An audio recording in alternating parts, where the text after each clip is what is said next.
Assalamualaikum warahmatullahi wabarakatuh. Waalaikumsalam warahmatullahi wabarakatuh. Kamu ini bercanda ya? Sekali lagi assalamualaikum warahmatullahi wabarakatuh. Waalaikumsalam warahmatullahi wabarakatuh. Perkenalkan, nama saya Ustadz Putra, seseorang yang sangat culture, taat dan beriman. Iya. Bertemu kembali bersama kajian kita di KTB. Apa tuh? Kajian tematik Basoka. Basoka apa, Ustaz? Basoka adalah barodak soleh. Kapaksa. Dalam pertemuan kali ini yang sangat culture mentok, Ini. kita akan membahas tentang cipta kerja. Apa tuh? Cipta kerja ya, dalam literatur yang sering saya baca. Allahu Akbar, Masya Allah, Subhanallah, Walhamdulillah. Wala ilah. Allahu Akbar. Ada dong. UCK adalah singkatan dari Undang-Undang Cipta Kerja. Undang-undang apa teman-teman semua? Undang-undang Cipta Kerja. Ini merupakan instrumen hukum ya yang signifikan di mana? Di Indonesia. Di Indonesia itu ada apa? Ada UCK. UCK itu apa? Undang-Undang Cipta Kerja yang bertujuan untuk menyederhanakan, mensignifikasi, salah dong, mensinkronisasi dan memangkas berbagai regulasi yang dianggap menghambat. Ya. Wow. Di dalam UCK ini mengatur beberapa hal. Yang pertama, ketenaga kerjaan. Yang kedua, bisa dicari di Google, bisa dicari di ChatGPT, di Gemini AI dan yang lain-lain. Boleh. UCK kepanjangan dari apa? Cekan ayam. Oh, lain. Undang-undang. Undang-undang. Bukan Mang UU. Bukan Mang UU. Mang UU jualan rujak. Oh iya. Sangat culture sekali. Iya lagi. Langsung saja, seperti itu mungkin secara eksplisitnya mengenai Undang-Undang Cipta Kerja. Selanjutnya, ada yang mau bertanya tidak? Izin Pak Ustadz. Mangga, silakan. Izin. Pak Ustadz pengen nanya. Mangga. Ini dampak dari Undang-Undang Cipta Kerja itu apa sih sebetulnya? Pertanyaan yang sangat culture sekali. Iya. UCK, dampak daripada UCK ini ya, Bung Ridwan, itu banyak sekali dampaknya. Wow. Makanya kita bahas tentang UCK ini karena banyak sekali problematika yang sangat culture. Iya lagi. Dampak konkret daripada UCK yaitu apa? Yang pertama, yaitu maraknya PHK. Apa itu PHK? Perempuan haji. Salah dong. Salah. PHK saya juga lihat dari ini ChatGPT. Iya. PHK adalah khususnya di sini. Ya, jadi dampak konkret daripada Undang-Undang Cipta Kerja bisa dilihat pada maraknya PHK, teman-teman semua. Khususnya di sektor manufaktur, padat karya. Pekerja ya dengan masa kerja panjang kini kehilangan sebagian haknya, diambil haknya. Aduh. Bagaimana hukum diambil hak itu dosa ya, teman-teman.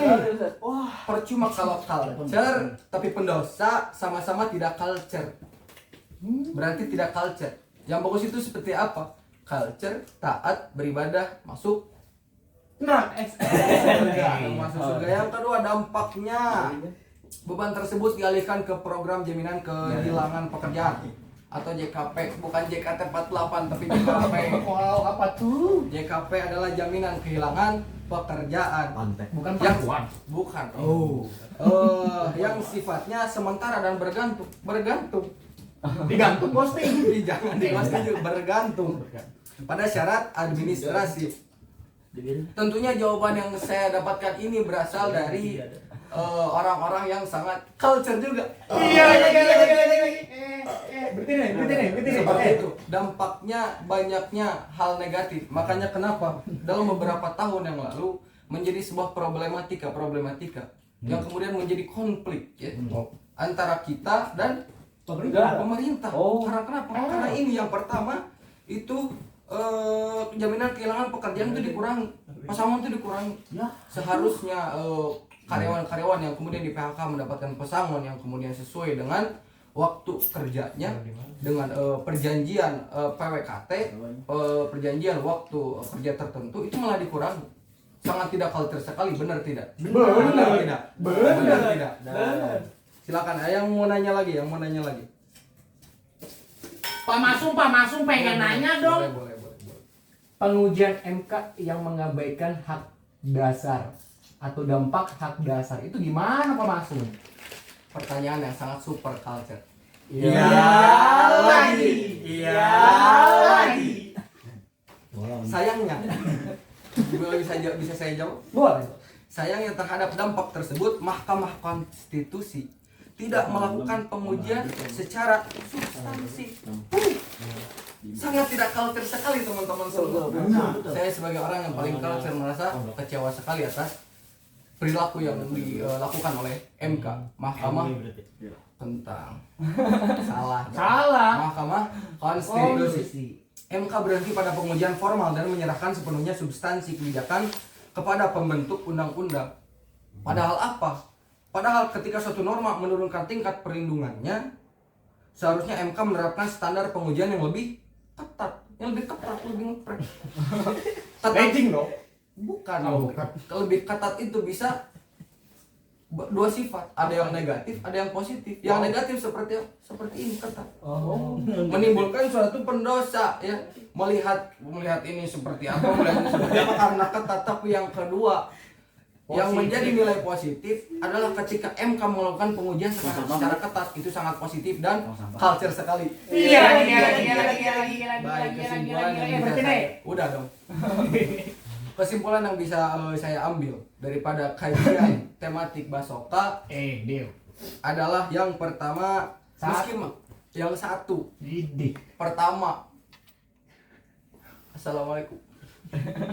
Meskipun Mahkamah Konstitusi secara formal bertindak sebagai negatif legislator, sikap tersebut secara substansif justru berujung pada pembiaran terhadap pelanggar.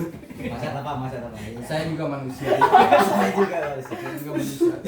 Cukup. Masih ada Lanjut Pak Masum. masih ada tipe dan salah paham. Mohon maaf. Dimaafin? Iya. Dimaafin tidak? Iya. Hidup capcut. Ya, saya ulangi kesimpulannya ya. Meskipun Mahkamah Konstitusi secara formal bertindak sebagai negatif legislator, sikap tersebut secara substansif justru berujung pada pembiaran terhadap pelanggaran hak dasar. Jadi ada sifatnya negatif yang kembali tadi saya bahas negatif ketat itu yang tadi masih pada ingat masih bukan legging.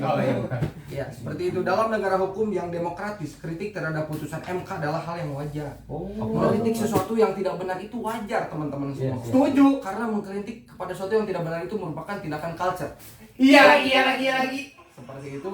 Mungkin kita cukupkan sekian kajian KTB, kajian tematik Basoka kita kali ini. Lanjut pada video selanjutnya. Itu pun kalau misalnya teman-teman semua masih pada hidup. Ya, karena kita sebagai manusia harus mengingat terhadap kematian agar lebih culture. Iya lagi. Wassalamualaikum warahmatullahi wabarakatuh. Waalaikumsalam warahmatullahi wabarakatuh. Salah. Salah.